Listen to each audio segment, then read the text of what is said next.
Bismillahirrahmanirrahim. Assalamualaikum warahmatullahi wabarakatuh. Waalaikumsalam warahmatullahi wabarakatuh.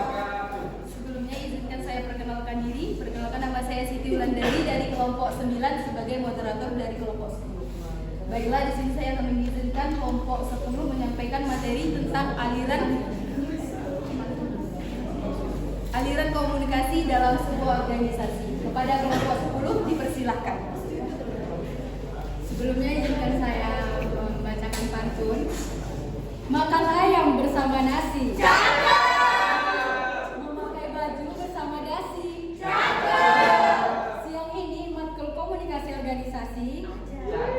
Izinkan kami menjelaskan aliran komunikasi dalam organisasi.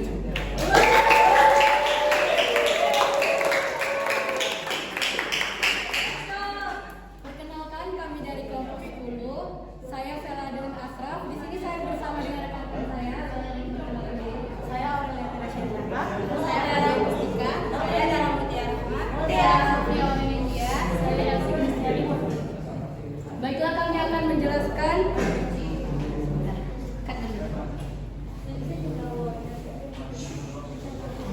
Baiklah, kami akan menjelaskan aliran komunikasi dalam organisasi. Materi pertama akan disampaikan oleh Aurel. Kepada Aurel, saya persilahkan.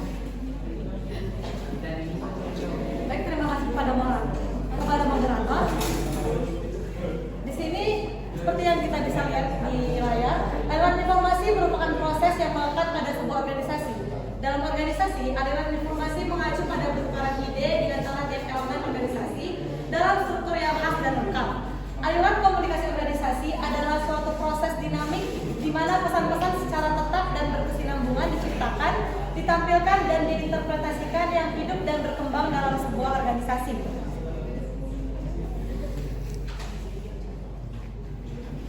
Definisi dari aliran informasi atau yang kita sebut juga sebagai distribusi informasi adalah proses di mana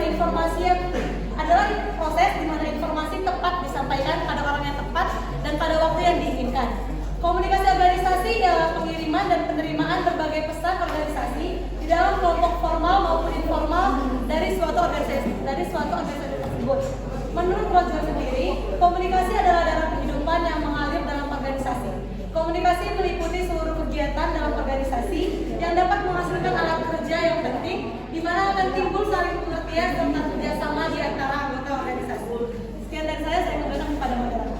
Terima kasih Aurel. Selanjutnya materi kedua akan disampaikan oleh Sonia. Kepada Sonia, saya persilahkan.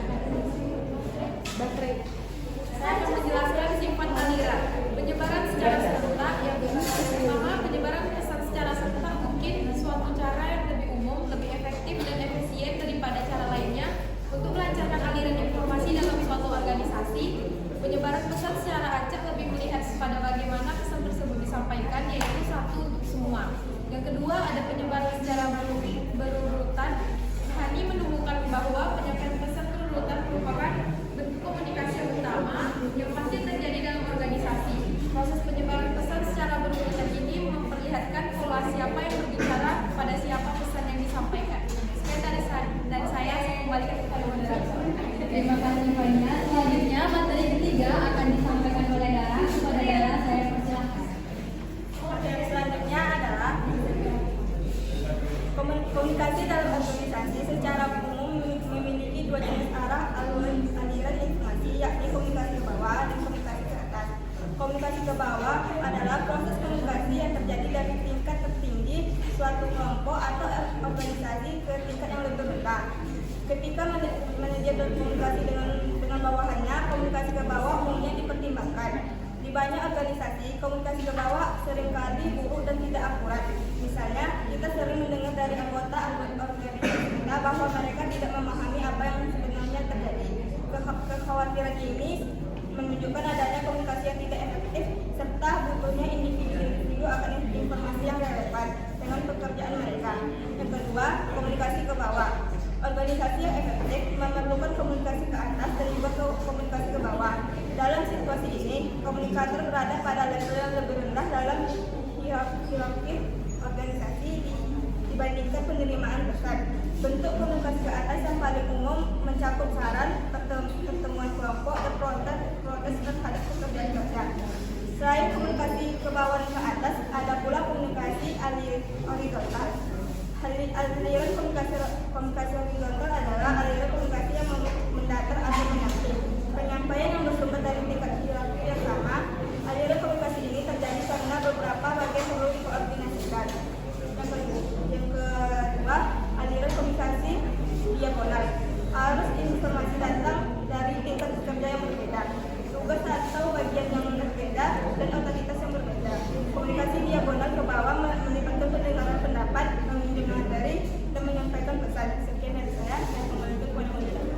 Terima kasih kepada Dara. Materi selanjutnya akan disampaikan oleh Sylvia. Kepada Sylvia, saya persilakan. Materi selanjutnya mengenai pola aliran. Pola aliran informasi dalam organisasi ini merujuk pada keseluruhan individu yang menduduki posisi atau tanggung jawab tersebut. Di antara anggota tersebut terjadi interaksi komunikasi yang melibatkan pertukaran pesan. Pertukaran pesan tersebut mengikuti jalur tertentu yang dikenal sebagai pola aliran informasi. Pola aliran informasi dikelompokkan menjadi dua kelompok. Yang pertama ada pola lingkaran. Dalam pola lingkaran tidak memiliki pemimpin yang ditetapkan. Semua anggota memiliki status yang sama dan memiliki kemampuan atau pengaruh yang setara untuk mempengaruhi kelompok. Setiap anggota dapat berkomunikasi dengan dua anggota lainnya yang berada di sisinya. Mereka cenderung memiliki otoritas atau kekuasaan yang sama untuk mempengaruhi kelompok. Dalam pola lingkaran ini memungkinkan seluruh anggota untuk berkomunikasi satu sama lain hanya melalui pengulangan pesan. Hambatannya mereka cenderung lambat dalam pemecahan masalah. Kemudian yang kedua ada pola roda. Di dalam pola roda mempunyai pemimpin yang jelas, pemimpin yang sentral. Orang ini adalah satu-satunya orang yang dapat mengirim dan menerima pesan dari seluruh anggota. Oleh karena itu, jika anggota ingin berkomunikasi dengan orang lain, maka harus menyampaikan pesannya melalui pemimpin. Pola roda yang merupakan pola yang paling terpusat mampu menghasilkan produk kelompok dengan cepat dan terstruktur.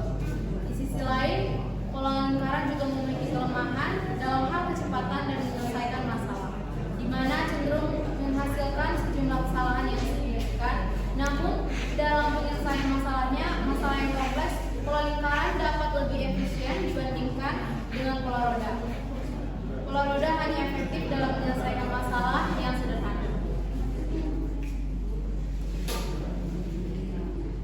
Selanjutnya, pembahasan abstrak pada ketiga jurnal artikel.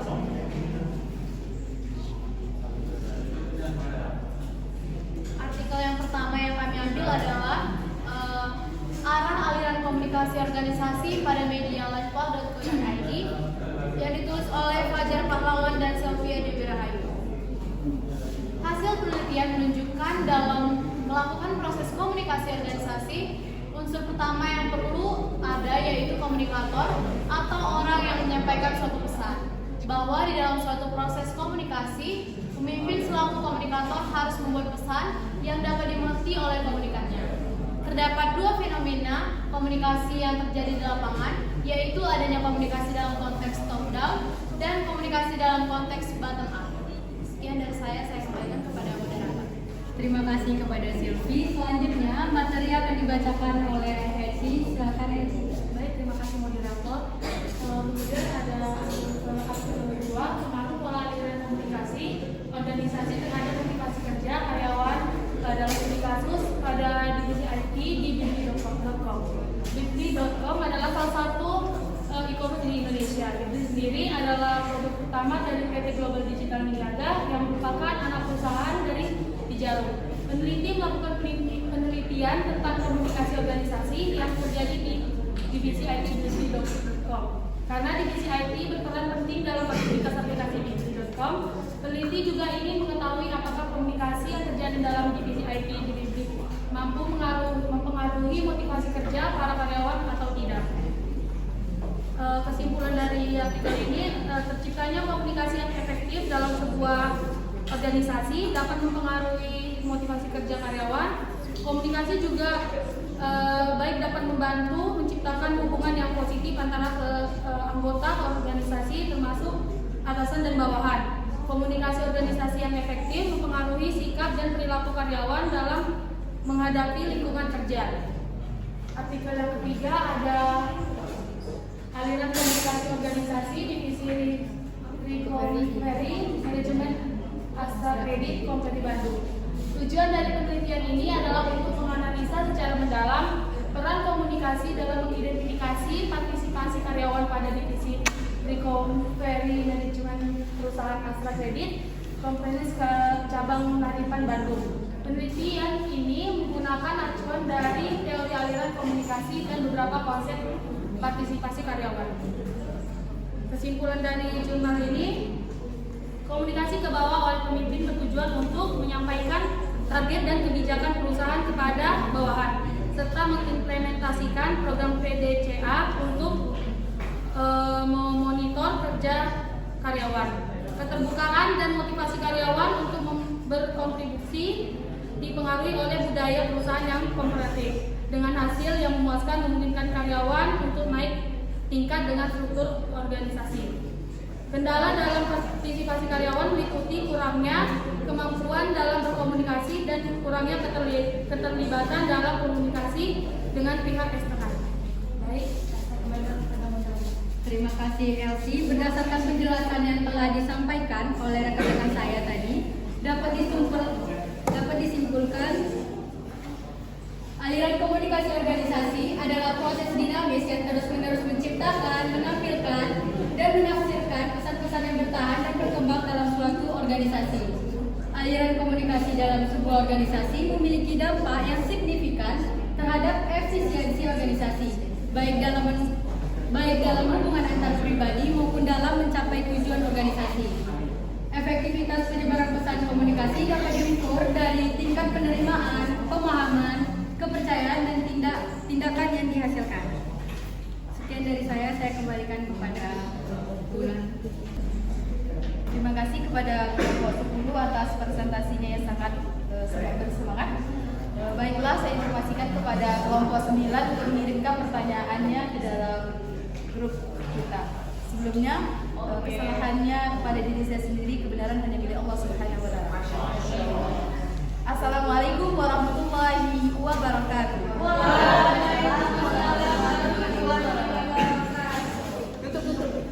Assalamualaikum warahmatullahi wabarakatuh. Dengan berakhirnya presentasi dari kami, teman-teman yang memiliki pertanyaan silakan acungkan tangan pada hitungan ketiga. 1, 2, 3. Baik, pada Tiara. Terima kasih atas kesempatannya. Sebelumnya perkenalkan nama saya Tiara Anissa, nomor absen 23 dari kelompok 9. Pertanyaan saya adalah bagaimana aliran komunikasi yang efektif dapat mempengaruhi produktivitas dan kinerja dalam satu organisasi. Sekian pertanyaan saya. Baik, terima kasih atas pertanyaannya. Pertanyaannya akan dijawab oleh rekan saya kepada Almarhum. Baik, terima kasih kepada moderator. Izinkan saya untuk mengulang pertanyaannya kembali. Pertanyaan dari Tiara Anissa, bagaimana aliran komunikasi yang efektif dapat mempengaruhi produktivitas dan kinerja dalam suatu organisasi? Apakah benar? Yang saya menjawab pertanyaannya, aliran komunikasi berpengaruh terhadap efektivitas organisasi baik dalam kaitannya dengan hubungan-hubungan ataupun pula dalam pelaksanaan dan pencapaian tujuan. Pada saat informasi disampaikan dengan jelas dan akurat, anggota memiliki pemahaman yang lebih baik tentang tugas dan tujuan yang akan dikerjakan. Hal ini mendorong kolaborasi dan kerjasama antar tim yang pada akhirnya meningkatkan efisiensi dan produktivitas. Aliran komunikasi yang efektif meningkatkan semangat kerja dan mendorong para anggota untuk memberikan kontribusi terbaik mereka. Aliran komunikasi yang efektif juga memungkinkan informasi penting untuk mengalir dengan mudah ke semua tingkatan organisasi. Ketika informasi disampaikan dengan jelas dan akurat, kemungkinan terjadinya kesalahan ataupun miskomunikasi menjadi berkurang. Hal ini meningkatkan kepercayaan dan rasa saling menghormati antar sesama anggota. Sekian jawaban dari saya. Apa kira-kira ada yang terima kasih. Atau ada tambahan dari audiens? Ya. Terima kasih. Sekian presentasi dari kami. Wassalamualaikum warahmatullahi wabarakatuh.